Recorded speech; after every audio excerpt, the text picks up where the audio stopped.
laid-back world of 1970s California rock, few figures seemed as peaceful and introspective as Jackson Browne. Stay out of this. This is personal, and it's private. Real fucking private. The sensitive singer-songwriter who gave us classics like Running on Empty and Dr. My Eyes appeared to be the ultimate mellow musician, crafting thoughtful ballads about love, loss, and the human condition. Holding and no holding back, I'll see you through sky. But behind that gentle exterior lurked a man with surprisingly strong opinions and some serious grudges against his musical peers. The Heidelberg-born, California-raised troubadour wasn't just a reflective artist who helped define the West Coast sound. He was also someone with impossibly high standards for artistic integrity and political consciousness that apparently clashed with quite a few famous musicians. Browne didn't just disagree with certain approaches to music and activism, he actively resented what he saw as sellouts, phonies, and artists who prioritized commercial success over authentic expression. Welcome to another shocking episode of Offstage Tales, where we expose the hidden conflicts behind music's most peaceful facades. Today, we're revealing the surprising truth about Jackson Browne's most hated rivals. The contemplative songwriter who seemed to embody California's peaceful spirit had some very strong opinions about his contemporaries, and trust me, they weren't all about peace and love. These weren't just creative differences or minor professional disagreements, and revealed the competitive underbelly of the singer-songwriter movement. 6. Don Henley. Coming in at number 6 on our countdown is a name that will shock anyone familiar with the California rock scene. On some solitary rock, a desperate lover left his mark. Don Henley, the powerhouse drummer and vocalist of the Eagles, reportedly became one of Jackson Browne's most resented rivals through a combination of artistic jealousy. It's what all kids want to do. I wanted to be accepted. I wanted to be popular. I wanted girls to talk to me. And what Browne saw as shameless commercialization of the authentic singer-songwriter movement they had both helped create. The animosity allegedly began in the mid-1970s when both artists were at the height of their powers, but pursuing very different paths to success. According to music journalist Cameron Crowe, Browne reportedly told friends at a Laurel Canyon party, "Don's turned our music into a corporate product. He's taken everything genuine about California rock and packaged it for suburban consumption." What particularly infuriated Browne was Henley's transformation from earnest folk rocker to mainstream pop star. While Browne maintained his commitment to introspective songwriting and political consciousness, Henley was achieving massive commercial success with what Browne reportedly called focus group rock, carefully crafted songs designed for maximum radio appeal rather than artistic authenticity. The tension reportedly came to a head during a 1976 recording session where both artists were present. Industry witnesses claim Browne made pointed comments about musicians who've forgotten why they started making music, leading to an uncomfortable silence when Henley entered the room. The rivalry wasn't just about musical direction, it was about the soul of California rock itself. Browne reportedly saw Henley as representing everything wrong with the music industry's commercialization of authentic artistic expression, turning genuine emotion into calculated entertainment for mass consumption. 5. Warren Zevon. Landing at number 5 is perhaps the most philosophically opposed relationship on our list.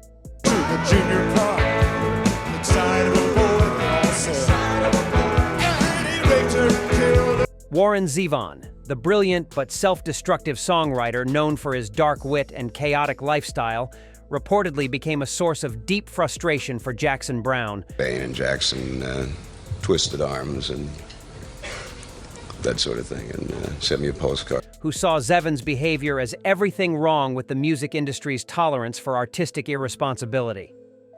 The conflict allegedly began in the late 1970s when both songwriters were part of the same Los Angeles music circle. According to rock biographer Paul Zollo, Browne reportedly told mutual friends, "Warren's got incredible talent, but he's throwing it away with his drinking and cynicism. He's become everything I hate about rock and roll's self-destructive mythology." What particularly troubled Browne was Zevon's casual attitude toward his own artistic gifts and personal relationships. While Browne approached songwriting as a serious craft requiring discipline and emotional honesty, Zevon was achieving cult status with what Browne reportedly called nihilistic entertainment, songs that celebrated darkness and destruction rather than offering hope or insight. The tension reportedly reached its peak when Browne attempted to stage an intervention for Zevon's drinking problem in 1979. Industry insiders claim Zevon responded with characteristic sarcasm, allegedly telling Browne, "I don't need a lecture from someone who thinks every song needs a moral lesson." The aftermath permanently damaged their relationship. Browne reportedly told friends that Zevon represented wasted potential wrapped in cynical humor, while continuing to express frustration that such talent was being squandered on what he saw as adolescent rebellion disguised as artistic expression. 4. Glenn Frey. Crashing in at number 4 is a feud that destroyed one of California rock's most promising collaborations. Glenn Frey, the Eagles' charismatic frontman and primary songwriter, Walk on the street, it sounds so familiar.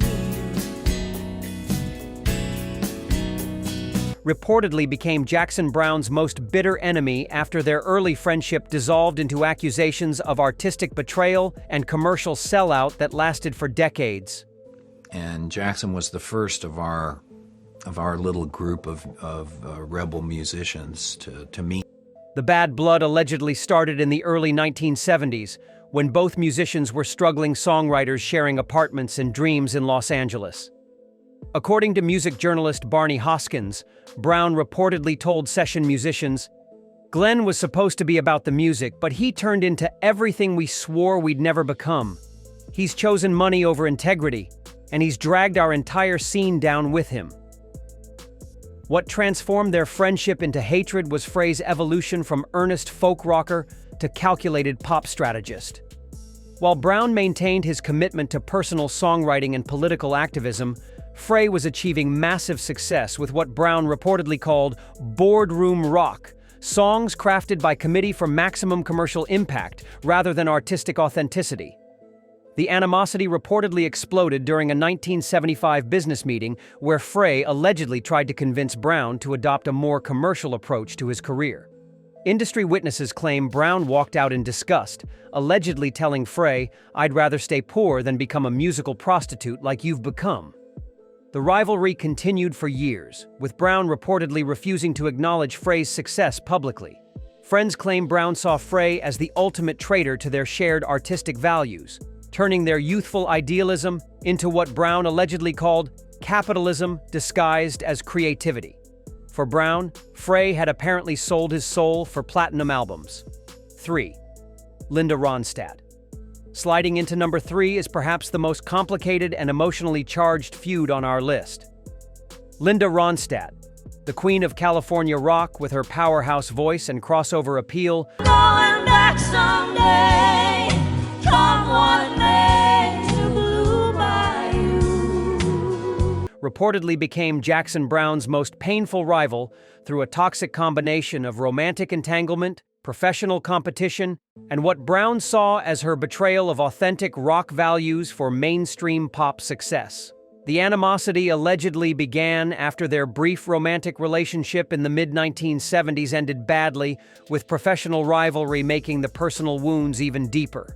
According to rock journalist Robert Hilburn, Browne reportedly told confidants, "Linda took everything we shared, both personally and musically, and turned it into a Vegas act. She's become a karaoke version of what California rock used to represent." What made this feud particularly venomous was their competing claims to the same musical territory.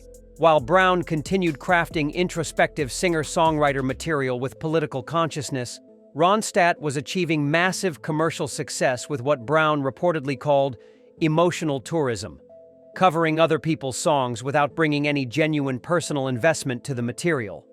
The rivalry wasn't just professional, it was deeply personal warfare disguised as artistic disagreement. Friends claim Browne never forgave what he saw as Ronstadt's transformation from authentic artist to commercial entertainer, viewing her success as a betrayal of everything their relationship had once represented. For Browne, she had apparently chosen fame over artistic integrity, making their conflict irreparable. 2. James Taylor. Burning into number 2 is perhaps the most surprising rivalry on our list. James Taylor, the songwriter, My body's aching and my time is at hand. reportedly became Jackson Browne's most envied and resented competitor through what Browne saw as calculated manipulation of the vulnerable artist image they both cultivated. I have my own conceits that they have to do with like a little inflection that suddenly conveys something to me. I don't know whether. The feud allegedly began in the early 1970s when both artists were being marketed as introspective, emotionally honest songwriters. According to music critic John Landau, Browne reportedly told industry insiders, "James has turned personal pain into a brand. He's commercialized vulnerability and made suffering into a marketing strategy. Real artists don't perform their therapy sessions for paying audiences." The animosity reportedly reached its peak during a 1974 industry awards ceremony where Taylor's commercial success was celebrated while Browne's more politically conscious work was overlooked. Witnesses claim Browne was visibly frustrated, allegedly telling his manager, "The audience wants to feel deep without actually thinking deep, and James gives them exactly that shallow profundity they crave." The rivalry represented a fundamental split in the singer-songwriter movement.